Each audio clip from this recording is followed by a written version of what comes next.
вода была. Что лилось?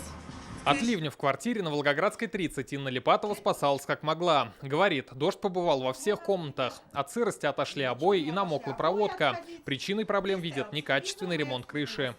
Я не мастер, утверждать не буду, мой муж тоже не мастер, но смысл такой, то, что когда крыли крыши, не прочистили трубы. Примерно подсчитываем ущерб. Такая же ситуация и на Блюхера-2. Все выходные с тряпками и тазами провела Анна Мишина. Говорит, с потолка текло так, что еле успевала убирать. Я была дома, и поэтому, наверное, максимально, что и получилось, и соседей как-то спасти. Просто не было понимания, как она течет. То есть она текла как-то вот по краям. Мы забрались на самый верх, откуда и начались все беды. Как видим, стройматериалы на крыше есть. Вот только никакие работы, несмотря на хорошую погоду, здесь не ведутся. Застали мы здесь только местную жительницу. Объяснила, чтобы как-то спастись от протечки, пришлось накрыть крышу пленкой.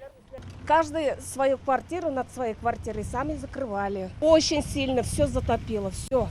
Прям охота было убежать из квартиры.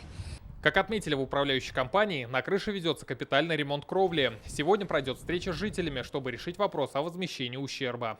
Руководство подрядной организации не отказывается возместить ущерб, который они причинили жителям. Управляющая компания будет представлять интересы собственников при взаимоотношениях с той подрядной организацией, которая допустила данный факт. В страхе живут и на Кулахметова 3. Здесь люди радовались ремонту дома до первого дождя. Затопило все 9 этажей. В туалете и в ванной как будто из ведра кто-то льет. И так это повторялось неоднократно, пока первого, второго, третьего шли дожди. Замыкание, соответственно, где-то промокло, и полдня сидели, а же холодильник, вся техника выключена, получается. Дом находится на обслуживании управляющей компании «Заречье». Там озвучили 2 версии проблемы.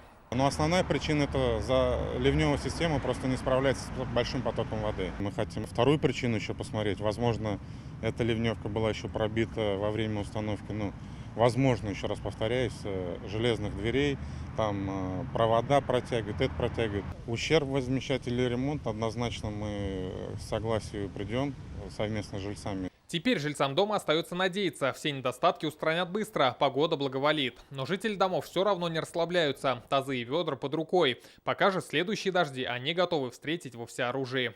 Дожди не ждут, мы все время наготове. Рамиль Галиуллин, Сирена Сахапова, Данил Филатов, ТНВ, Казань.